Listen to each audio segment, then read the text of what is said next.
अब मैं आज के मुख्य वक्ता आचार्य विमलेश बंसल जी दर्शनाचार्य से अनुरोध करूंगा, श्रावण मास की सार्थकता पर प्रकाश डालेंगे। उसके बाद बाकी भजन होंगे।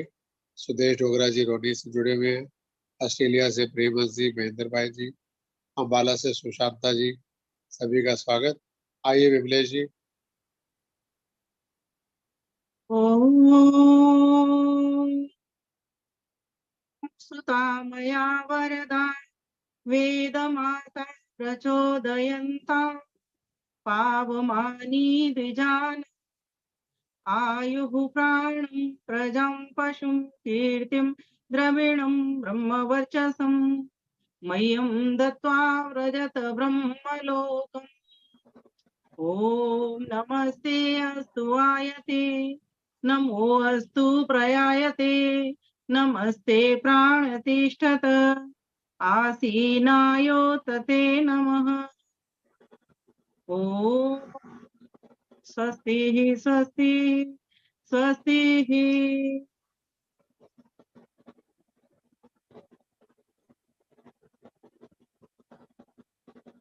केंद्रीय आर्य युवक परिषद के तत्वाधान में बहुत ही सुंदर ढंग से चल रहा ये 558वां वेबिनार, जिसकी अध्यक्षता कर रही आदरणीय योगाचार्य बहन श्रीमती रजनी चुग जी एवं मुख्य अतिथि के बतौर आज हमें मार्गदर्शन देने आई आचार्य प्रधानाचार्य आदरणीय श्रीमती चंद्रकांता गेरा जी, जो आर्य इंटर कन्या कॉलेज की प्रधानाचार्य हैं, तथा इस मंच का कुशल संचालन कर रहे बड़े भ्राता आदरणीय डॉक्टर श्री अनिल आर्य जी एवं देश से विदेश से जुड़े हुए यूट्यूब के माध्यम से, फेसबुक के माध्यम से और इस जूम ऑनलाइन के माध्यम से सभी मेरी माताओं, भाइयों, बहनों, सभी को मैं अपना हार्दिक नमन, वंदन और अभिनंदन करती हूं और साथ ही साथ श्रावणी मास की आप सभी को हार्दिक शुभकामनाएं भी प्रेषित करती हूं। परमात्मा सभी का कल्याण करें, सबके जीवन में सदा सावन हो, हरियाली रहे। इसी विषय को लेकर के मैं आज आपके समक्ष उपस्थित हुई हूँ। प्यारे भाइयों बहनों, हमारा विषय है श्रावणी मास की सार्थकता। जैसा कि अभी हमारी बहन गा रही थी और कह भी रही थी कि श्रावणी मास की जो सार्थकता है वो तो स्वाध्याय करने से है, बहुत अच्छी बात है, एक अंग स्वाध्याय भी है। लेकिन इससे पहले आइए आज हम जानेंगे, क्योंकि हमारा भारतवर्ष ऋषियों का, मुनियों का देश है, साथ ही साथ कृषि का भी देश है। ऋषि मुनियों ने हमको जो पद्धति दी हर पर्व को, उत्सव को मनाने की, आज हम थोड़ी सी चर्चा इस विषय पर करेंगे। यूं तो प्रत्येक वर्ष, प्रत्येक मास में हमारे समक्ष पर्व, उत्सव, रीति रिवाज, परंपराएं, लोक मान्यताएं, व्रत, त्योहार, तीज आदि आते रहते हैं। पर्व तो कहते ही उसको है जो प्रणाते थे, पर्व जो हमको प्रेरणा करे, कुछ संदेश दे कि हमारा जीवन कैसा होना चाहिए। और पर्व उसे कहते हैं जिससे हमें प्रसन्नता हो, जिससे हमारे मन, तन, मन, वचन सभी पवित्र हो जाएं और मनुष्य जीवन को सार्थक कर पाएं, ऐसी हमारे हृदय के भीतर प्रसन्नता भरे। इसीलिए कहा पर्वती पूर्यति जनान आनंदे नहीं थी। पर्व उसे कहते हैं जिससे पूर्यति जनान, मनुष्यों को पूरी तरीके से क्या करे, भर दे। जनान आनंदेना, आनंद के द्वारा, प्रसन्नता के द्वारा, खुशी के द्वारा, वही पर्व कहे जाते हैं। अब ये जो श्रावणी है, ये जो सावन मास है, ये श्रावण का ही तद्भव शब्द है। जैसे कहते हैं ना, किसी चीज का एक शब्द बिगड़ जाए और एक शुद्ध शब्द हो, तो श्रावण चूंकि संस्कृत से आया शब्द है और श्रवण नक्षत्र के आधार पर कहा गया शब्द है। जैसे कि हर मास हमारा एक एक नक्षत्र के आधारित उसके नाम है। जैसे हमारा चैत्र मास चित्रा मास पर आधारित है, वैशाख मास विशाखा नक्षत्र पर आधारित है ना। इसी प्रकार से ज्येष्ठ मास ज्येष्ठा नक्षत्र पर आधारित है, श्रावण मास श्रवण नक्षत्र पर आधारित है, भाद्रपद का मास है जो भद्रा नक्षत्र के ऊपर। इसी प्रकार से आप लगाते जाएंगे, सभी मास, जितने भी 12 मास है, हमारे 12 आदित्य हैं, इन सभी को हम देवता भी कहते हैं।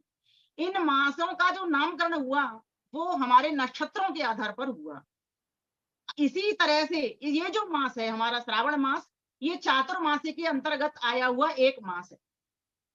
लेकिन चातुर्मासी में तो आषाढ़ मास भी आता है, श्रावण भी आ गया, भाद्रपद भी आ गया, असौज और आश्विन अर्थात क्वार मास भी आ गया, जिसको क्वार भी कहते हैं सामान्य भाषा में। और आपने देखा होगा चतुर्मास के अंतर्गत आपने देखा होगा कि घरों के भीतर कुछ उत्तर प्रदेश में, राजस्थान में इस प्रकार की परंपरा प्रचलित है कि वहां पर जैसे ही चौमासा शुरू होता है, आषाढ़ मास का प्रारंभ होता है, तब जाकर के देवताओं को सुला दिया जाता है। और फिर जैसे ही शादी विवाह का वो वक्त आता है 4 मास के बाद में, देवोत्थान एकादशी के द्वारा वहां पर देवताओं को उठा दिया जाता है। ये क्या है? कहीं ना कहीं ये चीज अभी हमने देखने में ऐसे लगता है कि कैसी विकृति है, देवता कैसे हमारे कहने से सो जाएंगे और देवता कैसे हमारे कहने से उठ जाएंगे। लेकिन बहुत बड़ा गंभीर इसके भीतर एक सार छुपा हुआ है, रहस्य छुपा। क्योंकि ये चौमासा पूरा की पूरा वर्षा काल होता है और आप देख ही रहे हो कैसा वर्षा काल आया कि अत्यधिक इतनी वर्षा हुई कि बंधे खोलने पड़े। और उसका हाल आप दिल्ली के भीतर भी देख रहे हो, और सिर्फ दिल्ली ही नहीं, पूरे भारतवर्ष में भी जगह जगह आप देख रहे हो कि क्या हो गया। क्योंकि अतिका वला न बरसना, अति की वली न धूप, अतिका वला न बोलना, अति की वली न चुप, अति सर्वत्र वर्जित, अति हमेशा वर्जित होनी चाहिए, ठीक नहीं होती। तो संतुलन जो जब रहता है, चाहे परिवार के भीतर हो, समाज के भीतर हो, राष्ट्र के भीतर हो, या पर्वों के भीतर हो, त्योहारों के भीतर हो, तीज के भीतर हो, या किसी और वस्तु के भीतर हो, हर जगह पे संतुलन हमको चाहिए। जहां संतुलन है, जहां नियंत्रण है, वहीं वो चीज उत्सव बन जाती है। उत्सव अर्थात उत्क्रमण का सब, उन्नति का सवन करना। अब चूंकि चातुर्मास के भीतर आता है श्रावण मास। अब चलते हैं हम यहाँ पर। श्रावण मास के अंतर्गत आपने देखा होगा प्रत्येक दिन ही पवित्र माना जाता है। पूरे श्रावण मास को पवित्र माना जाता है। क्या बाकी के मास पवित्र नहीं है? प्रश्न आपके भीतर आएगा। अपने अपने माइक बंद करेंगे तो मैं कह पाऊंगी किसी बात को। माइक बंद करेंगे तो समझ पाओगे और आप, मैं अपने चिंतन को आपके समक्ष रख पाऊंगी। ये किसी किताब में नहीं लिखी हुई बात, जो मैं बोलूंगी अपने चिंतन के आधार पर बोलूंगी। तो मैं क्या कह रही थी, देखो बात कहने से इतना डिस्टरबेंस हो जाता है। फिर चातुर्मास के अंतर्गत श्रावण मास आता है। अब श्रावण मास के अंतर्गत ही प्रत्येक दिन हमारा पवित्र हो जाता है। अब प्रश्न ये आता है कि सिर्फ श्रावण मास ही पवित्र क्यों कह रहे हैं, बाकी के मास को अपवित्र क्यों कह देते हैं या अशुभ क्यों कह देते हैं? ऐसा नहीं है। श्रावण मास में जब वर्षा का काल हो और अत्यधिक संक्रमण जब हो रहा हो, आपको पता है ये जो बारिश हुई है इसके दुष्परिणाम क्या होंगे, जो अत्यधिक हुई है। हर व्यक्ति को हमने वेद के मंत्रों के द्वारा क्या प्रार्थना करते हैं नित्य प्रति कि हमारे राष्ट्र की उन्नति हो, तो कैसे कहते हैं, निकामे निकामे न पर्जन्यो, जो मेरी इच्छा बादल के बरसने की है परमात्मा उसको पूर्ण करना। अर्थात बादल उतने बरसे ना अतिवृष्टि हो ना अनावृष्टि, अर्थात सूखा ही पड़े, उतनी ही वर्षा चाहिए मुझको परमात्मा, मेरे ऊपर कृपा करना। क्योंकि अभी किसान ने फसल बोई और एकदम से तड़ तड़ तड़ तड़ करके बारिश पड़ गई, ओले पड़ गए, वो ना एक बराबर हो गया। अच्छा मौसम होता है ये, क्योंकि वर्षा ही तो फसल को उगाती है। लेकिन जब अत्यधिक हो जाए, बाढ़ जैसी भयंकर समस्या हो जाए, तब क्या हाल होगा आप देख रहे हो। और हम सभी को भी बाढ़ पीड़ितों के लिए कुछ ना कुछ सहयोग सहायता, चली बात पे कह रही हूँ, करना चाहिए। हम जितने भी लोग मुझे सुन रहे हैं, किसी न किसी संगठन से जुड़ करके हमको वहां तक वो सहायता पहुंचानी चाहिए। हमारा आर्य समाज पहुंचा रहा है, आरएसएस वाले भी पहुंचा रहे हैं, जो मुझे पता चला है, बहुत सारे हमारे सांगठनिक भाई बहन है वो इस काम में लगे हुए हैं। हमें भी अपने मंच से इस कार्य को करना ही चाहिए। जिस मात्रा में यथाशक्ति जो हमसे हो सकती है सहायता, उस तरह की हमको सहायता करनी सकती है। चाहे वो समय से हो सकती है, श्रम से हो सकती है, धन से हो सकती है, या एक प्रार्थना मात्र से हो सकती है। एक बुजुर्ग व्यक्ति है, कहीं जा नहीं सकता, एक गरीब व्यक्ति है, कुछ धन नहीं दे सकता, तो वो एक प्रार्थना के कारण भी अपनी कर सकता है, या सेवा, और भी कोई सेवा सोच करके वो उनकी सहायता कर सकता है। तो अब हम आते हैं इस बात विषय को लेकर के। मैंने इसमें बहुत सारे बिंदु दिए। श्रावण मास के भीतर कुछ लड़कियां सोमवार का व्रत रखती हैं। एक प्रश्न ये भी आता है, ये कितना ठीक है? सोमवार का व्रत, सोम क्या है? सोम माने शीतल, सोम माने सौम्य। और कौन रखता है इसको? कुंवारी लड़कियां रखती हैं। किस लिए रखती हैं? जिससे उनको अच्छा विवाह हो जाए, उनका मतलब अच्छा वर मिल जाए, इसलिए रखती हैं। उनसे पता करो कि क्यों रखते हो, तो बोले हम अच्छे वर की प्राप्ति के लिए रखते हैं। तो मैंने कहा क्या आप पार्वती बनोगे? तो बोले बिल्कुल बनेंगे जी, ये हम कर रहे हैं जो व्रत, ये पार्वती बनने के लिए ये तो है। मैंने कहा पार्वती ने तो बहुत बड़ी तपस्या की थी। तो बोले हम भी करेंगे ना, हमें बताओ तो सही तुम कि तपस्या कैसे करी जाती है। मैंने कहा सुख हो, दुख हो, धूप हो, छांव हो, सर्दी हो, गर्मी हो, सास ने कुछ कह दिया, जेठानी ने कुछ कह दिया, देवरानी ने कुछ कह दिया, जेठ ने कुछ कह दिया, परिवार में जिसमें तुम जाओगी वहां पर ये सोच करके जाना कि मैं ये जो सोमवार के व्रत कर रही हूँ, परमात्मा मेरे भीतर इतनी सहनशीलता देना कि मैं कभी क्रोधित किसी के ऊपर ना हूं, मैं किसी का अपमान ना करूं, चाहे मेरे छोटे देवर या ननद हो उन पर, उनसे भी मैं बहन भाई का जैसा बर्ताव करूं। अगर आप इस धारणा को लेकर के और 16 सोमवार के व्रत कर रही हो, तो मैंने कहा आपसे शिव जी प्रसन्न हो जाएंगे। आपका वर जो आपको मिलेगा वही आपके लिए शिव जी बन जाओगे और आप उसके लिए पार्वती बन जाओगी, अगर इस भावना से सोमवार के व्रत करती हो। और हमारे यहाँ तो व्रत को क्या कहा, व्रत को संकल्प कहा है। हम मंत्र बोलते हैं ना, ओम अग्ने व्रतपते व्रतम चरस्यामि तत्सकेयम राध्यताम इदम अहम अनृता सत्यम उपैमि। हमारे यहाँ व्रत का मतलब भूखे मरना नहीं है, लेकिन उपवास करना, हल्का आहार लेना, जिससे हम अधिक से अधिक ईश्वर भक्त बन सकें, जिससे हम अधिक से अधिक ईश्वर की उपासना कर सकें। क्योंकि देखो भूखे पेट भी भजन नहीं होता और ज्यादा खा लो तो भी नहीं। तो मैं बार बार एक ही बात कहती हूँ, योगी व्यक्ति के लिए संतुलन बहुत जरूरी है। अगर कोई सफलता हासिल करना चाहता है, वो पहले अपने जीवन में संतुलन बनाए, अपने मन बुद्धि को नियंत्रण में लाए।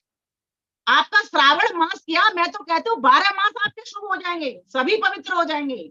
ये श्रावण मास तो एक प्रतीकात्मक आपके लिए, ये चिंतन के लिए कि इसमें संकल्प ले लो कि पूरे मुझे 12 मास वैदिक करने हैं, पूरे मुझे 12 मास पवित्र करने हैं अपने। 12 मास पवित्र कब होंगे? मास तो ईश्वर ने जैसे बना दिए वैसे रहेंगे, काल तो वैसा ही रहेगा ना, समय का चक्र तो। लेकिन समय की ताकत किसके पास है बदलने की, उसको अच्छा करने की? मेरे पास है, आपके पास है, हम सभी के पास है। तो ये श्रावण का मास ये बताने के लिए आया है, उन बहन बेटियों को भी ये शिक्षा दिया जा रहा है कि कल को तुम विवाह करोगी तो घर में जब तुम जाओगी तो सोम बन करके जाना, आग बन करके मत जाना, ज्वालामुखी बन करके मत जाना, कहीं फट जाए जाते के जाती तो तलाक हो जाए तुम्हारा।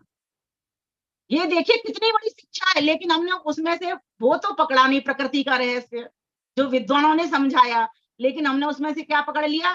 बस भूखे रहते हैं, जो मिलता है, जो खाया जाता है, हलवा पूड़ी जो कुछ भी खाते होंगे, एक टाइम भोजन किसी भी तरह से कोई करता है, किसी भी तरीके से करता है, बस वो उतनी सी बात पकड़ ली।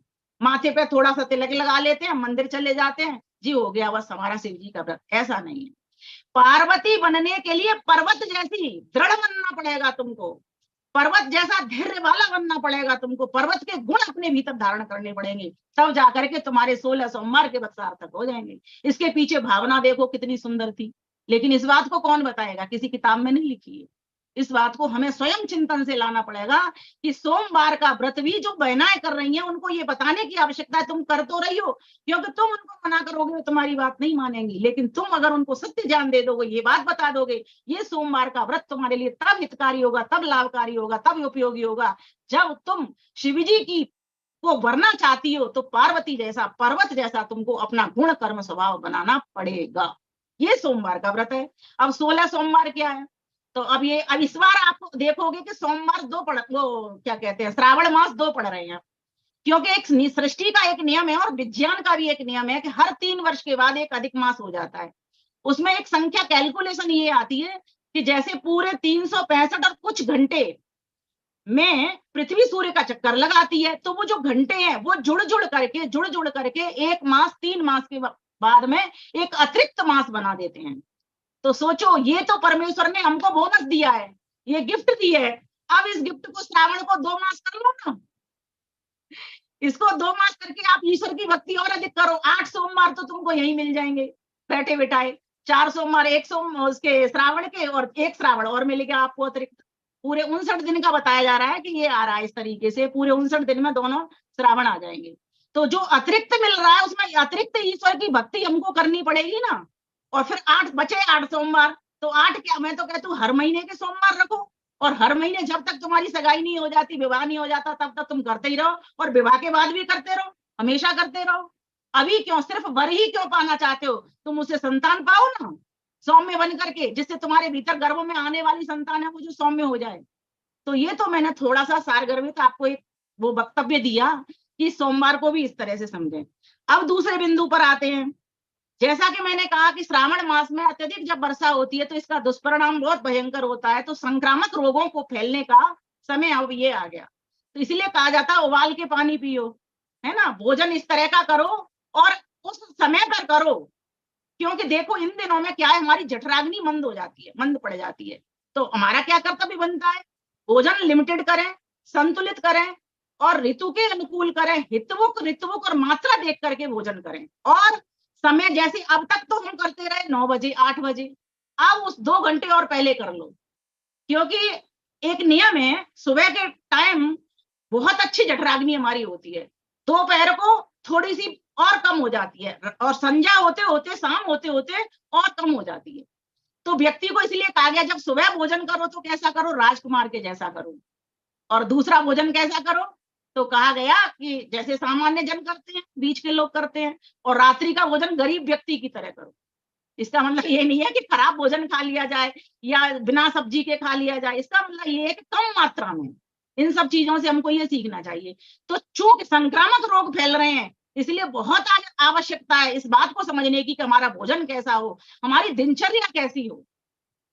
पूरा भक्ति में हमारा समय निकलना चाहिए, पूरा श्रावण मास पूरा भक्ति में हमारा निकलना चाहिए और उसी में संकल्प लेना है, क्योंकि संकल्प से होता क्या है। देखो एक सूत्र मैं आपको देना चाहूंगी, कहा जाता है व्रतेन दीक्षा आपनोति, व्रत के द्वारा हम दीक्षित हो जाते हैं उस कार्य में। जैसे मैंने व्रत लिया, मैं यज्ञ करूंगी, वेद पढ़ूंगी और यज्ञ कराऊंगी, वेद पढ़ाऊंगी। मैंने संकल्प लिया तो मैं करते करते अभ्यास के और मजबूत हो गई। तो क्या हुआ, जब दीक्षित हो गई, मैं कुशल हो गई, तो क्या कहा गया, व्रतेन दीक्षाम आपनोति, मैं दीक्षित हो गई। फिर दीक्षाम आपनोति दक्षिणाम, जब मैं दीक्षित हो गई तो मुझे दक्षिणा, अर्थात कुछ जहां मैं जा रही हूँ इस कर्म को कराने के लिए, लोग मुझे दक्षिणा भी दे रहे हैं, कुछ भेंट भी कर रहे हैं मेरे लिए, कुछ झुक भी रहे हैं, कुछ मेरी सेवा भी कर रहे हैं। एक मैं अपने ऊपर रख के कह रही हूँ, कोई भी हो सकता है। और जब दक्षिणाम आपनोति के बाद में जब व्यक्ति को दक्षिणा मिलती है तो दक्षिणाम श्रद्धाम आपनोति, तो व्यक्ति का विश्वास उस व्यक्ति के ऊपर बढ़ जाता है कि देखो सब लोग इस व्यक्ति को बुला रहे हैं, ये जरूर अच्छा यज्ञ कराती होंगी, जरूर ही अच्छा वेद पाठ कराती होंगी, तो कोई ना कोई तो बात है, तो उस पर विश्वास बढ़ जाता है, श्रद्धा बढ़ जाती है। तो श्रद्धा माप्यते सत्यम, और श्रद्धा से क्या होता है, जब श्रद्धा बढ़ जाती है तो हमारा जीवन भी वैसा ही सत्य का संग करके सत्य बन जाता है। श्रद्धा से सत्य की प्राप्ति, क्योंकि श्रद्धा में भी सत्य जमा धारणा, दो शब्द छुपे हुए हैं। श्रद्धा अर्थात सत्य को धारण कर लेना, तो सत्यमय जीवन बन जाता है। इसीलिए देखो ब्रह्मचारी हमारे कौन हुए थे, भीष्म पितामह, उन्होंने क्या व्रत लिया कि मैं अपने पिता के कारण पूरे जीवन भर आजीवन ब्रह्मचारी रहूंगा, ये व्रत लिया और आजीवन ब्रह्मचारी रहे। वो पिता के सुख में कोई बाधा नहीं उपस्थित करना चाहते थे, कोई बाधा पैदा करना नहीं चाहते थे। भगवान राम ने व्रत लिया, क्या लिया, निश्चरहीन करऊं जगह, भुज उठाए प्रणकीन, सारे संसार को मैं निशाचरों से मुक्त करा दूंगा। ऐसा भुजा उठा करके उन्होंने प्रण किया, ऐसा व्रत लिया तो किया ना उन्होंने, रावण जैसे असुरों का सफाया कर दिया। व्रत कहते किसको है, मानती हूँ मैं, व्रत एक व्रत ये भी होता है कि मैं आज से फलाहार करूंगी, वर्षा काल है, हल्का भोजन करूंगी। ये व्याख्या आपको कोई नहीं कहेगा, सब मना करेंगे कि ये बेकार बकवास है, लेकिन मैं कहूंगी हल्का भोजन का भी तो व्रत है। मैं हल्का भोजन करूंगी, मैं शरीर को स्वस्थ करूंगी और लोगों को भी, मैं अपने परिवार के लोगों को भी हल्का भोजन कराऊंगी, संतुलित भोजन बना के दूंगी, सुपाच्य भोजन बना करके दूंगी, सात्विक भोजन बना करके दूंगी। एक प्रश्न यहाँ और खड़ा होता है, लोग कहते हैं कि मांसाहार इन दिनों में छोड़ देना चाहिए। आप कहोगे कि इन दिनों में ही क्यों, और सही बात भी है, इन दिनों में ही क्यों छोड़ देना चाहिए। तो आपको मैंने पहले ही एक बात कह दी थी कि जठराग्नि बंद होने के कारण इन दिनों में अगर वो करेंगे तो मरेंगे और कुछ नहीं होगा। और मैं तो कहता हूँ इन दिनों में ही नहीं, सभी दिनों में ही जो भी करता है वो तमोगुण से भर जाता है। ऐसा व्यक्ति सतोगुणी में नहीं होता, इसके ऐसे व्यक्ति के जीवन में कभी ज्ञान नहीं आता, पूरे जिसने अपने पूरे भीतर को, अंदर को, अंत्यवास को क्या कर लिया, शमशान घाट बना लिया। इसलिए सिर्फ ये मतलब, हाँ श्रावण मास में संकल्प लो, कुछ प्रैक्टिकल करके देखो कि मैं इन दिनों में अगर भोजन नहीं करूंगा इस तरह का तामसिक, तो मैं आगे भी नहीं करूंगा। मैं आज से संकल्प लेता हूँ, मैं श्रावण मास में अपनी परीक्षा करूंगा, ये मेरा परीक्षा का काल है कि मैं रह पाता हूँ बिना मांस के, बिना शराब के कि नहीं। फिर इस संकल्प को घटित करना है, पूरे वर्ष भर, पूरे 11 मास, और इस प्रकार से संकल्प व्यक्ति ले, तो ये तो रही बात किस बात की कि हमें कैसा अपनी दिनचर्या करें, क्योंकि गीता में कृष्ण ने बड़ी अच्छी बात कही है, युक्ताहार विहारस्य युक्त चेष्टस्य कर्मसु युक्त स्वप्नावबोधोस्य योगो भवति दुःखः, योगो भवति दुःखः। दिनचर्या कैसी हो? युक्त आहार विहार से भरी हो, युक्त चेष्टा से करना, और कर्मों को करने में कैसी चेष्टा होनी चाहिए? युक्त होनी चाहिए, शुद्ध होनी चाहिए। और फिर क्या कहा? युक्त चेष्टा से कर्मसु युक्त स्वप्नावबोधस्य, और उचित समय पर सोना और जागरण भी होना हमारा चाहिए। और इन दिनों वर्षा काल में तो वास्तव में ही हमारा ऐसा होना चाहिए। कहा जाता है ना, भोजन कैसा हो, तो वहां पर एक घाघ नाम के एक कवि हुए हैं, उन्होंने बड़ी अच्छी बात लिखी है, उसको हमारे पिताजी भी सुनाया करते थे। कहते हैं, चैते गुड़ वैसाखे तेल, जेठ में पंथ अषाढ़े वेल, सावन सागन भादो दई, और क्वार में दूध न कार्तिक भई, और अगहन जीरा पूस दना, माघ में मिश्री फागन चना। कैसा भोजन हमारे लिए हानिकारक है, ये भोजन हमको छोड़ देना चाहिए। कौन कौन सा? चैत्र मास में गुड़ नहीं खाना चाहिए, वैशाख में तेल का अधिक उपयोग नहीं करना चाहिए। अब सब्जी छोंकोगे थोड़ा सा तो लगेगा, तो सरसों का तेल बहुत थोड़ा ले सकते हैं, या घी, मैं तो कहता हूँ घी में छोंक लें, क्योंकि मना है तो बहुत एक्सपेरिमेंट अगर आयुर्वेद करता है ना, चरक सुश्रुत हमारे देश में आए बहुत बड़े आयुर्वेद आचार्य हुए, उन्होंने हमको ये चीज दी, उसके आधार पर ही कवि घाघ ने इनको पंक्तियों में डाल दिया, जिससे हम सर्व सामान्य लोग भी इस बात को समझ सकें।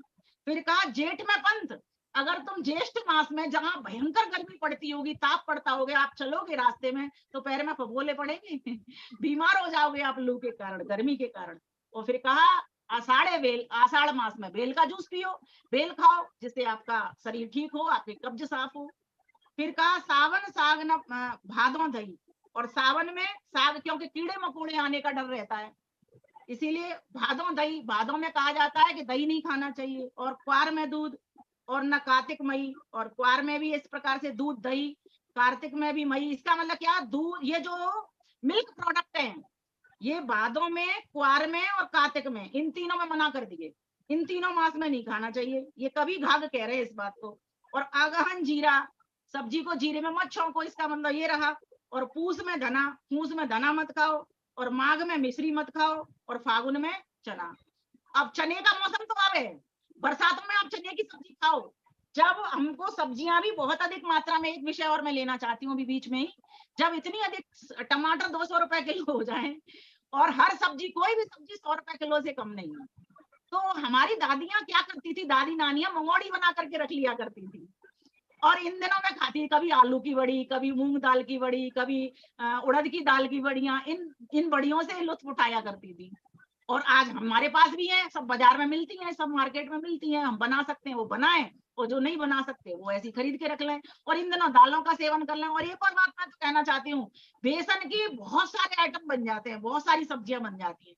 हमारे राजस्थान में तो गट्टा बन जाता है बेसन का, मीड़ा बन जाता है, बेसन के पकौड़े बना करके सब्जी बना सकते हैं, बेसन के चीले बना करके उसको तोड़ तोड़ करके उसकी भी सब्जी बना सकते हैं, उसको बोलते हैं गरारा।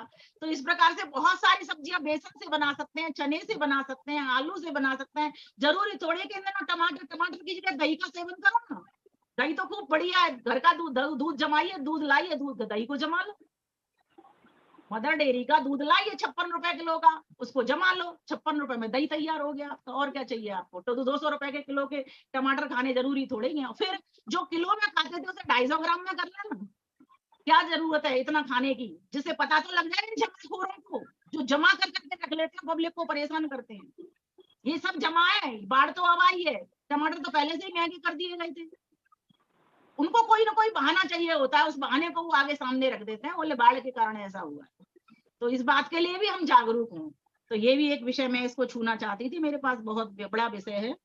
और प्रकृति का संरक्षण संवर्धन करें, प्रकृति का दोहन न करें किसी भी प्रकार से, इसीलिए हर जगह से सहायता पहुंचाने का प्रयास करें हम। जो हमारे पास बुद्धि है, धन है, बल है, शक्ति है, जो कुछ हमारे पास है उसका ठीक ठीक प्रयोग करें, और हर किसी के लिए क्या, हर जगह के लिए करें, क्योंकि हम मनुष्य जो है मत्वा कर्माणि सिद्ध्यति, मनन पूर्वक चिंतन पूर्वक हम सब कामों को कर सकते हैं। तो श्रावण मास हमारे लिए सभी के लिए सुखकर हो जाएगा। अब आगे चलते हैं यज्ञोपवीत संस्कार। एक बिंदु ये यज्ञोपवीत संस्कार का भी है इसमें। जब श्रावणी पर्व आएगा तो नए नए यज्ञोपवीत पहने जाएंगे, पुराने पुराने बदल दिए जाएंगे। और एक और प्रश्न यहाँ खड़ा हो रहा है, बहुत सारे लोगों ने ये कह दिया कि जी स्त्रियों को यज्ञोपवीत नहीं पहनना चाहिए। तो मैं आज प्रमाण के साथ ये बताना चाहूंगी भाई अनिल जी के चैनल के माध्यम से कि देखो, कादम्बरी में महाश्वेता के लिए लिखा गया था ब्रह्म सूत्रेण पवित्रीतकायाम, अर्थात वह शरीर पर पवित्र ब्रह्म सूत्र को धारण करे, अर्थात यज्ञोपवीत को धारण करे, जनेऊ को धारण करे। बताइए स्त्रियों के लिए किसने मना की थी? स्त्रियों के लिए वेद में कहा गया कि इमम मंत्रम पत्नी पठेत, ये मंत्र पत्नी को भी पढ़ना चाहिए। सोचो, मंत्र भी पढ़े, गायत्री मंत्र भी पढ़े और यज्ञोपवीत भी पहने। स्त्री पुरुष में कोई भेद नहीं है इस चीज में, सभी के लिए शिक्षा समान है, सभी के लिए जो वस्त्र वेशभूषा धारण करने की बात है वो भी समान है। अर्थात सभी को यज्ञ, क्योंकि 3 ऋणों से सिर्फ पुरुष ऋण होगा, स्त्री नहीं होगी। क्योंकि यज्ञोपवीत का जो संदेश है वो क्या है? यज्ञोपवीत के 3 तार देते हैं संदेश अपार। क्या संदेश देते हैं? पितृ ऋण, देव ऋण और ऋषि ऋण, इन तीनों को चुकाने के लिए तो वो पहना जाता है, वो प्रतीकात्मक है। इसीलिए इन तीनों ऋणों को क्या स्त्री पढ़ेगी नहीं तो ऋषि ऋण चुका लेगी? नहीं चुका पाएगी, इसीलिए उसके लिए भी जरूरी है। अच्छा, माता पिता से क्या उसने लालन पालन नहीं लिया? क्या माता पिता ने उस बेटी की रक्षा नहीं की? तो उसका कर्तव्य बनता है ना, अपनी संतान को पढ़ा करके, लिखा करके, उसकी रक्षा करके, उसकी पालना करके अपने धर्म को निभाए। स्त्रियां नहीं करती क्या? स्त्रियां माता निर्माता नहीं होती क्या? होती है ना। तो देव ऋण, इसी प्रकार से ईश्वर से हमने सब कुछ लिया, ये जड़ देवों से सब कुछ लिया, ये हवा पानी जल कहाँ से लिया, ये औषधियां वनस्पति कहाँ से ली, और चेतन देवों से क्या क्या नहीं लिया हमने, वृक्षों से क्या नहीं लिया हमने, महान पुरुषों से, संतों से, महात्माओं से, ज्ञानियों से, विद्वानों से, योगियों से, तपस्वियों से, संतों से, महात्माओं से क्या क्या नहीं लिया। ऋषियों मुनियों से कितना वेद का ज्ञान लिया हमने, कितने ब्राह्मण ग्रंथों का ज्ञान लिया हमने, उपनिषदों का ज्ञान लिया, दर्शनों का ज्ञान लिया। क्या हमारा कर्तव्य नहीं है इन तीनों ऋणों को चुकाने का? सिर्फ पुरुष व्यक्ति ही चुकाएगा। लेकिन धन्य हो महर्षि दयानंद सरस्वती कि जिन्होंने हम स्त्रियों को ये अधिकार दिए कि सभी स्त्रियां यज्ञोपवीत पहने और सभी स्त्रियां मंत्रों का भी पाठ करें, गायत्री मंत्र को भी जपें।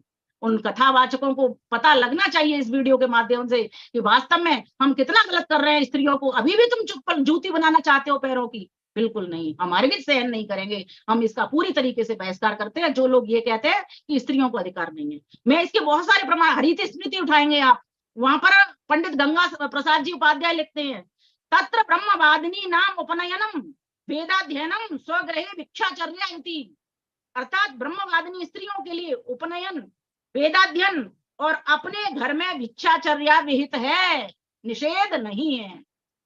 सोचिए और देखिए, एक जगह पर पारस्कर गृह सूत्र में आया स्त्री उपनीता, स्त्रियों के यज्ञोपवीत होते हैं, स्त्रियां यज्ञोपवीत करें, वो एक अलग बात है कि स्त्रियों की इच्छा नहीं है, वो इस तरीके के सदाचार वाली नहीं है, ऐसा संस्कार उसका नहीं है तो नहीं धारण कर रही है। भाई तुम्हारे अपनी मर्जी से बन सकते हो, तुम बन सकते हो तो अच्छी बात है, धारण करो, नहीं बन सकते तो अनार्य रहो, बैठे रहो।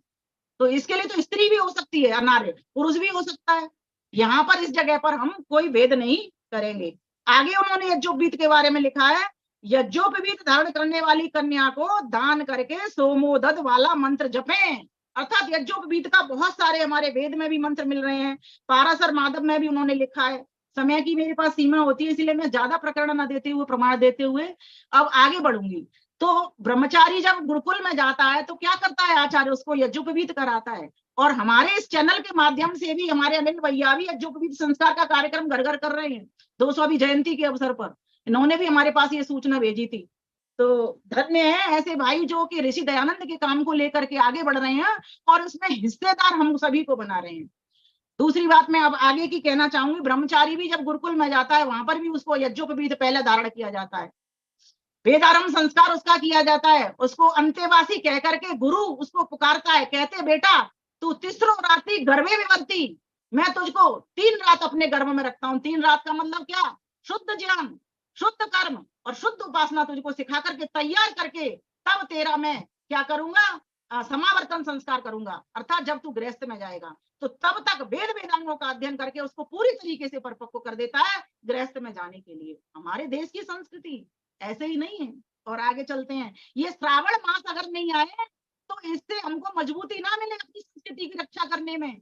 ये हमको संस्कृति की रक्षा करने का भी उद्देश्य बता रहा है कि हमको अपने पर्वों की रक्षा कैसे करनी चाहिए। पर्वों की रक्षा करने से ही हमारी संस्कृति सुरक्षित होगी। और आगे चलते हैं। एक होती है नाग पंचमी, भी इसी श्रावण मास के भीतर आती है। अब हमारी तरफ उत्तर प्रदेश में और राजस्थान में जो हमारे घर में होता है, मैंने जो देखा, वहां पर एक भैया पंचमी मनाते हैं। और वहां पर किस तरह से मनाते हैं, कुछ चने लेते हैं, शाम को भिगो देते हैं, और उन चनों को लेकर के फिर एक कहानी सुनते हैं बैठ करके। फिर कहानी सुन करके, वो कहानी भी ऐसी इस तरह की शिक्षाप्रद होती है कि मैं अपने भाई की, बहन कहती है, मैं अपने भाई की रक्षा सर्प आदि जो इन दिनों में निकल आते हैं अपने बिलों से, उनसे रक्षा करूं। अब सोचिए, तो इसका भी कोई महत्व रहा ना, लेकिन किसी ने ये बात हमको नहीं बताई। हम सोच रहे हैं ढकोसला चल रहा है। नहीं, ढकोसला इसलिए चल रहा है कि लोगों को इन चीजों का पता ही नहीं है, इन लोक मान्यताओं का, परंपराओं का पता ही नहीं है कि ये बीच बीच में से आती हैं। हालांकि ये कोई आदिकाल की चीजें नहीं है, ये सामाजिक विद्वानी समय समय पर बताते हैं कि इनको मारो मत, ये नाग तुम्हारे रक्षक है। देखो नाग कैसे रक्षक है, आज मैं आपको ये बताती हूँ। सांप का एक धर्म होता है, वो वायु में से जहर को, विष को खींच लेता है, इसीलिए उसका एक नाम विषधर भी है। और अब ये देखिए, हमारी जो विषाक्त हो चुकी वायु है, अगर उसमें से वो विष को खींच लेगा तो हमें फ्रेश ऑक्सीजन मिलेगी कि नहीं मिलेगी? तो बताइए, वो हमारा शत्रु है या हमारा मित्र है? वो हमारा मित्र है। और देखिए, सांख्य दर्शन में तो महर्षि कपिल ने भी कह दिया है, कहते हैं वो प्रेरणा भी आपको देता है। क्या प्रेरणा देता है? तो महर्षि कपिल सांख्य दर्शन के 4th अध्याय में लिखते हैं, मान लिखा है उन्होंने, अनारंभे अपे गृहे सुखी सर्पवत, कि आप सांप से सीखो। क्या करता है वो? अपने घर में घर नहीं बनाता, क्या करता है? बिल में घुसता है, वो किसी का बनाया हुआ बिल हो। इसका मतलब ये नहीं है आप घर मत बनाओ। इस सूत्र का मतलब ये निकलता है कि आप घर में ज्यादा मत रखो। ये हमको प्रेरणा दे रहा है। इसलिए नाग पंचमी द्वारा नाग पूज्य हो जाता है हमारा, कि वो हमको प्रेरणा दे रहा है कि तुम इस घर की मोह ममता में मत लगो, अनासक्त होकर के रहो। जैसे एक योगी व्यक्ति अपना कोई घर नहीं बनाता, वो ठीक बात है कि आजकल आश्रम बना रहे हैं, कि कुछ आजकल की ऐसी परिस्थितियां हो गई इसलिए आश्रम बनाने पड़ते हैं, बैंक बैलेंस करने पड़ते हैं, वो एक अलग बात है। लेकिन यहाँ पर ये बताया जा रहा है कि तुम सांप से ये भी शिक्षा लो, और एक सांप से शिक्षा क्या लो, ये भी बताना चाहती हूँ। बहुत चिंतन का विषय है। कहीं आपको सूत्र मिल जाएंगे, लेकिन ये व्याख्या आपको कहीं नहीं मिलेगी, सिर्फ इसी चैनल पर आपको यहीं से मिलेगी। फिर दूसरी शिक्षा क्या लेनी है, वहां पर बताया गया, अहिर्निल्य वहनीवत, जिस प्रकार से सांप केचुली को छोड़ करके स्वतंत्र होकर के विचरता है। क्योंकि कहा जाता है ना, पराधीन सपने सुख नहीं, परवशम सर्वम दुखम। जब हमारा देश परतंत्र था, कितना दुख था हमको। सोचो, हम चैन की सांस नहीं ले पाते थे, आज हम स्वतंत्र हैं, चैन की सांसें ले रहे हैं, वो एक अलग बात है। आज हम आधे परतंत्र हैं, अभी हमको और स्वतंत्र होना है। तो जब हम स्वतंत्र हो जाते हैं, तब सोचो हमारा जीवन कितना सुखी होगा। सांप कब सुखी होता है? जब अपनी केचुली को उतार करके फेंक देता है। और वहां पर 3 उदाहरण दिए सांप को लेकर के। एक वहां पर और कही गई है बात, छिन्न हस्तवतवा, कि जिस प्रकार से सांप का काटा हुआ हाथ और विष चढ़ जाए, फिर उस विष के हाथ को उतना काट करके व्यक्ति सुखी हो जाता है, उसी प्रकार से हम अपने काम, क्रोध, मद, मोह, लोभ, राग, द्वेष रूपी शत्रुओं को काट करके अपने आप से अलग कर दें, परे फेंक दें। हमारा जीवन मात्र सहयोगी हो, उपयोगी हो, उद्योगी हो, निरोगी हो और योगी होना चाहिए। बताइए, ये सांप से इतनी अधिक प्रेरणा हमने ले ली। इसीलिए शायद मुझे ऐसा लगता है कि जब, और 7 महीने में तो दिखते कम है, इन्हीं महीनों में ज्यादा दिखते हैं। आप वनों में, पर्वतीय क्षेत्रों में चले जाओ, वहां तो बहुत निकलते हैं। अभी मेरे पतिदेव रांची गए थे, चांडिल्य में एक ऐसी जगह, कहते हैं यहाँ पे तो अभी तुम्हारे सामने ही सांप आ जाएंगे बहुत सारे। अरे एक हमारी दीदी की एक जानकार थी, उन्होंने कहा कि हम जिस कोठी में रहते हैं वहां तो बार बार सांप आते रहते हैं। क्यों मारे उसको? कहते हैं अपनी रक्षा करो। और सांप, एक और चीज बताती हूँ, कोई भी पशु हो, पक्षी हो, मनुष्य हो, जब तक तुम उसको छेड़ोगे नहीं, जब तक तुम उसको मारोगे नहीं, आप उसको भयभीत नहीं करोगे, तब तक वो काटेगा नहीं। इस बात को योगी समझता है। इसलिए आपने महान पुरुषों के उदाहरण सुने होंगे, वनों में बैठे हैं, चाहे सांप निकल जाए, चाहे शेर निकल जाए, कोई डर उनको नहीं लग रहा, निर्भय करके रहते हैं वो, और उनको काटते भी नहीं है वो। क्यों नहीं काटते? क्योंकि वो वास्तव में उनको पता चल जाता है, पशुओं को, कि ये हमारा रक्षक है, हमारा भक्षक नहीं है, हमको मारेगा नहीं, हमको हानि नहीं पहुंचाएगा। तो ये नाग पंचमी मैंने आपको थोड़ी सी इस पर भी प्रकाश डाला। अब आगे चलते हैं। वेद का अधिकार। श्रावण का जो मास है, हमारे देश के भीतर 4 बड़े त्योहार हैं। श्रावणी, विजयादशमी, दीपावली और होली। जिसमें से श्रावणी जो है ब्राह्मणों का कहा जाता है। क्यों कहा जाता है? क्योंकि वहां पर ब्राह्मण की सेवा ली जा रही है। जो नगरों से बाहर वनों में, उपत्यकाओं में, गुफाओं में, पर्वतों में, आश्रमों में, जंगलों में जो साधु वर्ग रहता है, ऋषि मुनि जो रहते हैं, तपस्या करते हैं जो, वे लोग नगरों में इस उद्देश्य से आते हैं कि हम गृहस्थियों को खड़ा कर दें, हम गृहस्थियों को वेद की शिक्षा दे दें। इसलिए वो आते हैं और हमारे समय को सार्थक करते हैं। क्यों? क्योंकि इन दिनों में हमारा व्यापार भी उतना अधिक नहीं बढ़ पाता। अब आप देख लो ना क्या स्थिति हो रही है। कौन व्यक्ति है जो घर से बाहर निकल पा रहा है? जो कार्यक्रम थे वो भी पोस्टपोन्ड किए जा रहे हैं। एक कार्यक्रम हमारा भी था, वो भी पोस्टपोन्ड हो गया आगे के लिए। कोई नहीं निकल पा रहा। कार्यक्रम छोड़िए, ठीक है कि आजकल सुविधाएं अधिक होने से कुछ लोग अपनी जॉब वगैरह कर रहे हैं, कुछ लोग वर्क फ्रॉम होम कर रहे हैं, वो एक अलग बात है। पर मेरा कहने का मतलब है कि इन दिनों पर पूरा पूरा समय होता है गृहस्थियों के पास कुछ पढ़ने का, कुछ भजन करने का, ईश्वर की ओर मुड़ने का। उन्होंने इस बात को पकड़ा, वो लोग, और आदिकाल से ऐसे ही चलता आ रहा है क्योंकि गृहस्थियों के पास उतना समय होता है। और ये चतुर्मास आया है, इसीलिए आपने देखा होगा जगह जगह सप्ताह, जगह जगह वेद कथा, जगह जगह भागवत हो रही है। वो ठीक बात है कि कौन क्या कह रहा है, कोई मेरा विषय नहीं है। मेरा विषय ये है कि क्योंकि अभी इन दिनों में ही हमें वो संकल्प लेने हैं कि हमें अपने जीवन को सार्थक करना है। पूरे श्रावण मास की सार्थकता तभी है जब हम पूरे वर्ष भर को सार्थक कर लेंगे, सफल कर लेंगे। और होगा कब वो? जब श्रुति का श्रवण करेंगे, तब श्रुति का स्वाध्याय करेंगे। क्यों करेंगे? प्रश्न हो सकता है ना, क्यों करेंगे? तो कहा कि जब अगर आप श्रुति का स्वाध्याय करोगे तो अपने डॉक्टर बन जाओगे अपने आप। ऋषि याज्ञवल्क ने जब सतपथ ब्राह्मण के भीतर स्वाध्याय के लाभ लिखे, वहां पर इस बात को कहा है और कहा युक्त मना भवती, तुम युक्त हो जाओगे, किसमें? स्थित प्रज्ञ बन जाओगे, अपनी मन इंद्रियों को नियंत्रण करने वाले बन जाओगे जब स्वाध्याय करोगे। क्यों? वेदों के भीतर मंत्र आते हैं, परोपि ही मनस पापा किम संस्थान संस्थितये न त्वा कामये परे न त्वा कामये वृक्षम बनाने संचरा। हे मन के पाप मुझसे दूर हो जा, मैं सिर्फ संकल्प से भरना चाहती हूँ या भरना चाहता हूँ। अगर तुझे ज्यादा शौक है तो वृक्षों के पास चला जा, वनों में चला जा, लताओं से लिपट जा, पर मेरे पास तेरा रहने का कोई काम नहीं है। जब बुरे विचार आए तो इस प्रकार से ये मंत्र बता रहे हैं। और अपराधीनो भवति, व्यक्ति स्वतंत्र होकर के जीता है जब उस वेद का स्वाध्याय करता है तो स्वाधीन हो जाता है। और आहार अर्थान साधयते, और क्या करता है वो? अर्थ की सिद्धि करता है, शब्दों के अर्थ खोलना सीख जाता है। दूसरी बात, अर्थ धन को कहते हैं, धन को भी सिद्ध कर लेता है। तीसरी बात, अर्थ प्रयोजन को भी कहते हैं, लक्ष्य को भी कहते हैं, उद्देश्य को भी कहते हैं। जो तुम्हारा प्रयोजन है, जो लक्ष्य है, माना कि मनुष्य का लक्ष्य क्या है? सभी का एक है, लेकिन लोग भूले हुए हैं। सभी का एक बड़ा लक्ष्य है, मुक्ति को प्राप्त करना, क्योंकि इस मनुष्य की गाड़ी में ही मुक्ति प्राप्त हो सकती है, मोक्ष प्राप्त हो सकता है। तो उसके लिए स्वाध्याय करते हैं तो उससे बढ़ते हैं। बहुत सारी बातें उन्होंने लिखी। इंद्रियों पर संयम करना आ जाता है ना, और प्रज्ञा बढ़ जाती है आपकी जब स्वाध्याय करते हो तो आपका चेहरा तेज से चमक उठता है, यश की प्राप्ति हो जाती है, दिग दिगंतर में तुम्हारी कीर्ति बढ़ जाती है। बहुत सारी बातें उन्होंने वहां पर लिखी है, क्योंकि मैं थोड़ा सा यहाँ पर कहूंगी, बहुत सारी बातें हैं। अब आगे का विषय मैं लेना चाहूंगी। जैसे कि मैंने कहा कि अब इन्हें श्रावण मास में देखिए आप 5 महायज्ञों का पालन होता है। जब हम यज्ञोपवीत पहनते हैं तब ये जब कहते हैं ना बात कि देवताओं से प्रेम हो, है ना, देव ऋण को चुकाएं तो देव भक्ति हो गई, है ना, और ऋषियों का ऋण चुकाएं तो ऋषि भक्ति हो गई, माता पिता का ऋण चुकाएं तो मातृ पितृ भक्ति हो गई, और पशु पक्षियों का ऋण चुकाएं क्योंकि पशु पक्षियों ने प्रेरणा भी दी और हमारे विषाक्त वायु को भी हरा। एक अकेला, वो तो मैंने सांप का उदाहरण दिया, एक एक करके आप देखोगे ना, जो केंचुए होते हैं वो भूमि को उपजाऊ बनाते हैं। अगर मैं करने लगी इसी का व्याख्यान तो बहुत लंबा चला जाएगा। एक एक पशु पक्षी हमारे लिए हितकर है, कोई भी मारने के योग्य नहीं है हिंसा के, जब तक कि वो हमारे ऊपर आक्रमण करने वाला आपको नहीं लग रहा हो।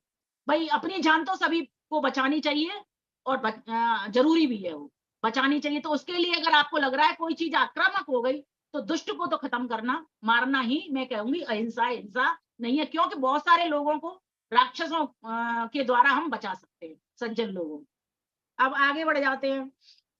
और राष्ट्र की भक्ति 15 अगस्त भी आ जाता है, अभी आपका आएगा ना 15 अगस्त भी। अगस्त का मेरा जो अर्थ है वो क्या निकल करके आता है, अस्त, अग का अस्त, जहां पापों का अस्त हो जाए वही अगस्त है, जहां पापों का अस्त हो जाए वही अगस्त है। और ऐसा पापों का अगस्त जब हम कर देंगे, पापों का अस्त जब हम कर देंगे तो पुण्य उदय हमारे हो जाएंगे, तो हमारा देश स्वतंत्र हो और पूरी तरीके से स्वतंत्र हो, ऐसी कामना भी हम इन्हीं दिनों में किया करते हैं। एक आता है रक्षाबंधन, वहां क्या है, भ्रातृभक्ति, वेद कहता है ना, भ्राता भ्रातरम द्विषन्मासो सारमुत स्वसा सम्यंच सव्रता भूत्वा वाचम वदतु भद्रया। कहता है ना, भाई भाई से प्रेम करे, बहन भाई आपस में प्रेम करें, भाई भाई से कभी झगड़ा नहीं करें, सभी परस्पर अच्छी बोली बोले, सभी एक दूसरे से अच्छा बर्ताव करें। क्यों, ये भी सिखाने के लिए आता है, इसीलिए रक्षा करने की, रक्षा सूत्र बांधती है, उसका कहा भी रखा जाता है। रखा एक तरीके से तद्भव हो जाता है रक्षा का ही।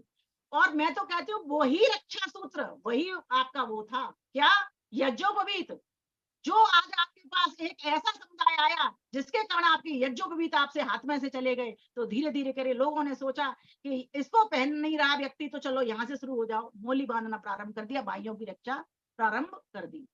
अच्छी बात है, मैं तो कहती हूँ मौली भी धारण करो, लेकिन इनके महत्व भी तो समझो कि क्यों धारण कर रहे हैं। आजकल जो उत्सव मनाया जाता है रक्षाबंधन, बहन मेरे घर कितना लाई है, भाई ने मुझे कितने रुपए दिए, उसका एक हिसाब किताब किया जाता है, इतनी बड़ी विकृति।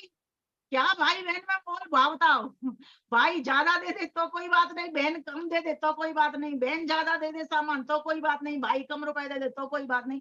एक प्रेम का बंधन ये रक्षाबंधन में सिखाने के लिए आता है। और एक और बात मैं बताना चाहूंगी, इन दिनों श्रावण मास में चूंकि काम भी वर्जित है, बहुत विशेष बात बताना है, इसीलिए बहन बेटियों को कह दिया जाता है ससुराल से मायके जाओ कुछ दिनों के लिए, ईश्वर की भक्ति के लिए ये काम वासना ठीक नहीं है।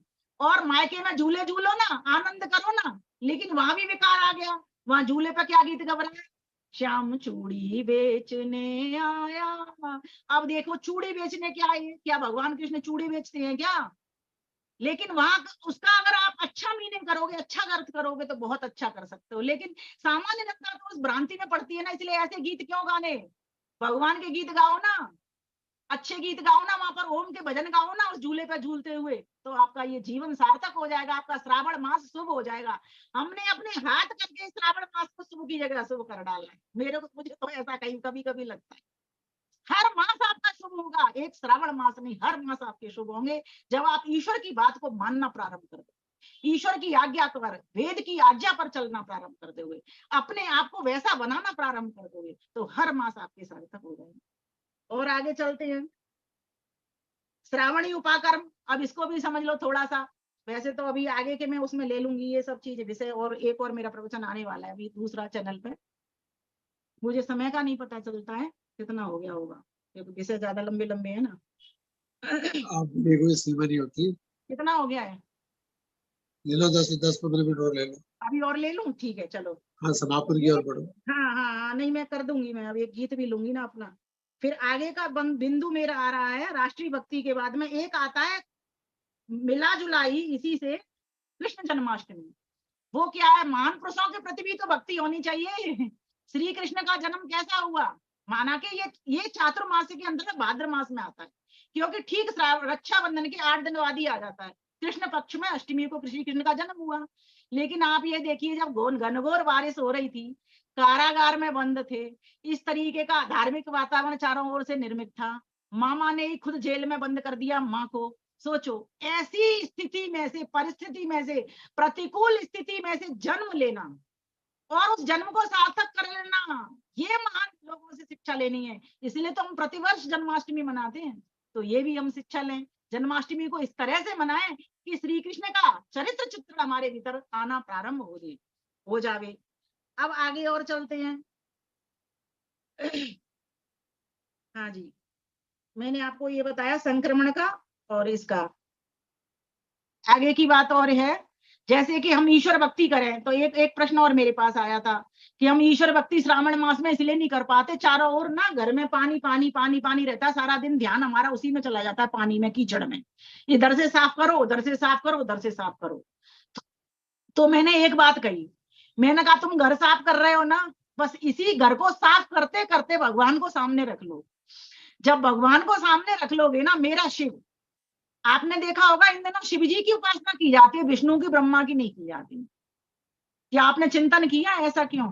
जबकि ओम परमात्मा के नाम के भीतर तो शिव भी आता है, विष्णु भी आता है, ब्रह्मा भी आता है ना, क्योंकि ब्रह्मा रचना करता है, विष्णु पालन करता है ना, और महेश क्या करता है, शिव क्या करता है, हमें संहार करता है। तो ब्रह्मा विष्णु महेश ये तीनों नाम उसी एक ओम अक्षर के भीतर आ जाते हैं, एक शब्द के भीतर आ जाते हैं। लेकिन शिव की क्यों की जाती है?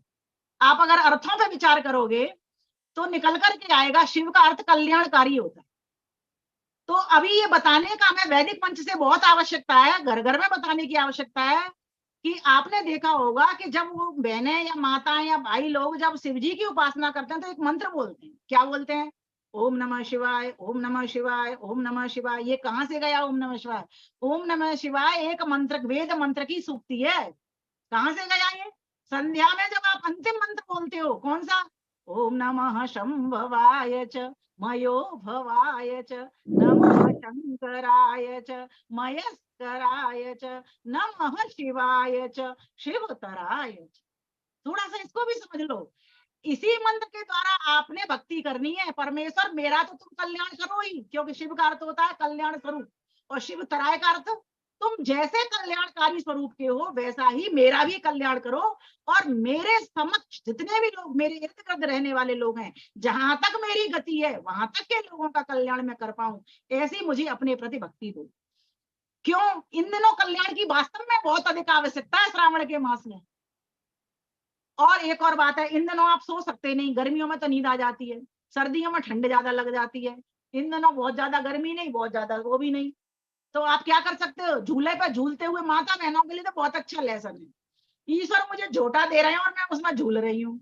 और कौन से मंत्र के साथ झूल रही हूँ? मैंने इस मंत्र का काव्य भी कर दिया है, वो बाद में बता दूंगी आपको। नमः शंभवाय च, शंभवाय, भवाय का अर्थ होता है भू, भू सत्तायाम, अर्थात परमेश्वर आप शंभू अर्थात शांति स्वरूप हो। फिर आगे लगा हुआ है मयो भवाय, अब भवाय का अर्थ फिर भू सत्तायाम, अर्थात आपका अस्तित्व है, सत्ता है, चेतन सत्ता, निराकार सत्ता। वहां पर क्या है? मयो भवाय, मय कहते हैं सुख को। आप शांत स्वरूप हो, आप शांत रहते हो, विचलित नहीं होते, उद्वेलित नहीं होते, हमेशा शांत बने रहते हो, एक रस बने रहते हो, और आप सुख स्वरूप भी हो। लेकिन हम क्या करें? आप शांत स्वरूप हो, सुख स्वरूप हो, तो हम जीव क्या करें? तो दूसरी लाइन बड़ी महत्वपूर्ण है, वहां क्या कह दिया? शंकराय च मयस्कराय च। प्रभु आप शंभु हो, लेकिन शम कर भी तो हो, अर्थात आप स्वयं स्वरूप वाले सम वाले हो, तो शम करते भी तो हो। शंकराय, आप हमारे लिए शांति स्वरूप भी हो, तो शांति करते भी तो हमारे लिए हो, हमें सिखलाते भी तो हो अपने स्वरूप से। फिर आगे की लाइन क्या कहा? मयस्कराय च, आप सुख स्वरूप हो, मय माने सुख, तो आप मयस्कराय, पहले कहा मयो भवाय, फिर कहा मयस्कराय, कि आप सुख स्वरूप हो तो सुख करता भी तो हो, सुख भी तो हमारे लिए करने वाले हो। देखो जीवात्मा क्या करता है, हम लोग क्या करते हैं? हमारे पास खूब धन दौलत हो जाए, लेकिन जरूरी नहीं है कि हम किसी को धन दें। खूब समय हो हमारे पास, खूब बैठे गप्पे लड़ा रहे, जरूरी नहीं कि हम किसी को समय दें, है ना। खूब हमारे शरीर में ताकत हो, जरूरी नहीं हम किसी को अपनी ताकत को साहस के द्वारा हम किसी की रक्षा कर सकें। समझने की बात है। खूब अच्छी सेवा करनी आती हो हमको, खूब काम करने आते हो, लेकिन जरूरी नहीं हम किसी को काम सिखलाते हो या किसी के काम आते हैं। लेकिन ईश्वर को देखिए, वो जैसा है वो वैसा करता है। मंत्र कह रहा है इस बात को, प्रभु जी आप शंभु हो, शंकर भी तो साथ साथ हो, आप जैसे हो शंकर स्वरूप वाले हो, शांत स्वरूप हो, तो हमारे लिए भी शांति करते हो। मयोमु आप सुख स्वरूप है, तो हमारे लिए भी आप सुख देने वाले हो। फिर आगे क्या कहा? नमः शिवाय च, आप शिव स्वरूप हो, कल्याणकारी आपका स्वरूप है, अर्थात हमको मोक्ष सुख भी देने वाले हो का स्वरूप है। तो क्या करो आप? शिव तराय, शिव ही लगाए धरवी, अर्थात आपका कैसा स्वरूप है? शिवत्व से भरा हुआ स्वरूप है, तो हमें भी तो शिवत्व की ओर लगा दो परमेश्वर, हमारे ऊपर भी कृपा कर दो कि हमारा जीवन भी कल्याणकारी हो जाए। मतलब मैं स्वयं अपना कल्याण करूं मोक्ष पा करके, सिर्फ इतना ही नहीं, मैं औरों को भी अपने साथ साथ ऊपर उठा सकूं। यहां तक की गति, ऐसे ही भक्ति हमारे मन में, तन में, वचन में, विचारों में, पूरे शरीर से अंग प्रत्यंग से फूटनी चाहिए, तब जाकर के हमारा श्रावण मास सार्थक हो सकता है। तो आइए थोड़ा सा स्वरचित गीत का आनंद ले लेते।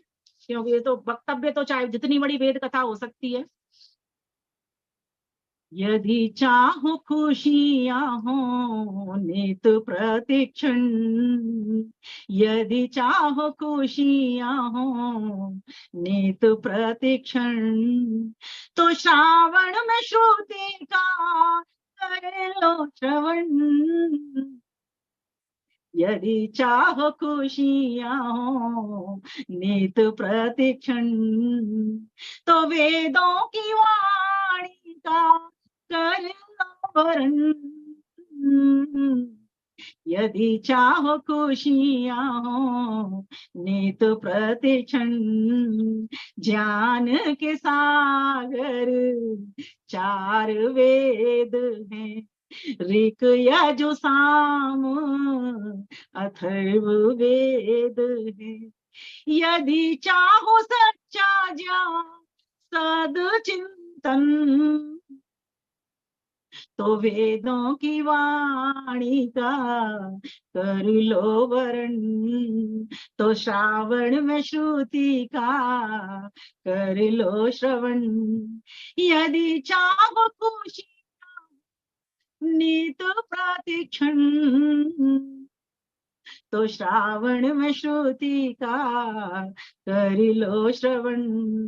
जितनी भी धाराएं उपधारा, दर्शन उपनिषद ब्रह्म संहिताएं, श्रुति से ही निकली है सब शाखा।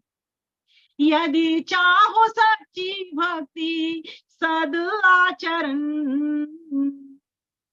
तो श्रावण में श्रुति का कर लो श्रवण। तो श्रावण में श्रुति का कर लो श्रवण। यदि चाहो खुशियां हो नित प्रतिक्षण, तो श्रावण में श्रुति का कर लो श्रवण। श्रावणी पर्व ही श्रवण पर्व है, ऋषि मुनियों की शरण भर्ग है। यदि चाहो सच्ची श्रद्धा प्रभु दर्शन, तो श्रावण में श्रुति का कर लो श्रवण। तो वेदों की वाणी का कर लो व्रण। यदि चाहो खुशियां हो नित प्रतिक्षण, तो श्रावण में श्रुति का कर लो वरण। तो श्रावण में श्रुति का कर लो वरण। तो श्रावण में श्रुति का कर लो श्रवण।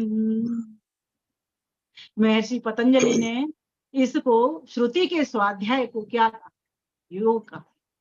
योग कहा है। ये स्वाध्याय यम नियम जब बोलते हैं उसमें भी नियम के अंतर्गत चौथे अंग में आता है। ये शौच संतोष तप स्वाध्याय ईश्वर पदधानी क्रिया योग। और महर्षि दयानंद ने क्या कहा? वेद का पढ़ना पढ़ाना सुनना सुनाना सब आर्यों का परम धर्म है, इसको धर्म कह दिया। इसलिए श्रुति का स्वाध्याय करो। स्वाध्याय का तो अर्थ ही यही होता है, स्वस्थ अध्ययनम, अपने आप का अध्ययन करना। और मोक्ष शास्त्र नाम अध्ययन, प्रणव जपोवा, परमेश्वर के प्रणव नाम का प्रकृष्णम न्यूयते स्तुयते अनेन प्रणवः, अर्थात ओंकार का जप करना। और मोक्ष शास्त्रों का जो वेदानुकूल ग्रंथ हैं उनका पढ़ना और पढ़ाना, इसमें कभी भी प्रमाद नहीं करना। तो इस प्रकार से हम सभी को आज इस श्रावण मास की सार्थकता के लिए हम सभी को इन बिंदुओं पर ध्यान देना चाहिए। जो हमारे वर्तमान में जो लोक रीत रिवाज जो चल रही हैं, मान्यताएं चल रही हैं, इनमें कहाँ कहाँ विकार है, कहाँ कहाँ हमको शुद्धि करने की सुधार करने की आवश्यकता है, क्या ये सही में ही गलत है या इनमें कुछ सुधार की संभावना है, ऐसे चिंतन हम सभी माताएं बहनाएं उठा सकती हैं, भाई लोग उठा सकते हैं। और जहां जहां हमको लगता है बहुत अच्छी बात है उसको दृढ़ता से पकड़े। अपने परिवार को, समाज को, राष्ट्र को, पूरे को हमें आर्य बनाने की ताकत और हमें धर्म, ये महर्षि दयानंद सरस्वती ने समझा दिया है। तो हम सभी आइए स्वयं आर्य बने, उससे कृणवंतो विश्वमार्यम करें। इसके लिए हमें श्रावण मास की सार्थकता को समझें और इस श्रावण को मैं तो कहती हूँ पूरे वर्ष भर हम हरे भरे बने, आप सभी भी हरे भरे बने। इसी इन्हीं शुभ कामनाओं के साथ आप सभी को बधाई भी प्रेषित करती हूँ। श्रावणी पर्व भी आगे आएगा, सभी पर्व आएंगे जितने भी मैंने आपको नाम लिए हैं, कुछ निकल गए क्योंकि गुरु पूर्णिमा भी हमारी शुरू हुई थी। तो इस प्रकार से हम सभी इन पर्वों को समझें, इनके सही मीनिंग को समझें, अर्थ को समझें और इन पर्वों द्वारा अपने समाज जीवन को सुरक्षित करें, संरक्षित करें, संवर्धित करें। इन्हीं शब्दों के साथ अपनी वाणी को विराम देती हूँ। बहुत भैया धन्यवाद अनिल विमलेश का गुप्ता बहुत जी। बहुत धन्यवाद, आप सभी का भी बहुत बहुत 1 घंटे का धारा प्रवाह उद्बोधन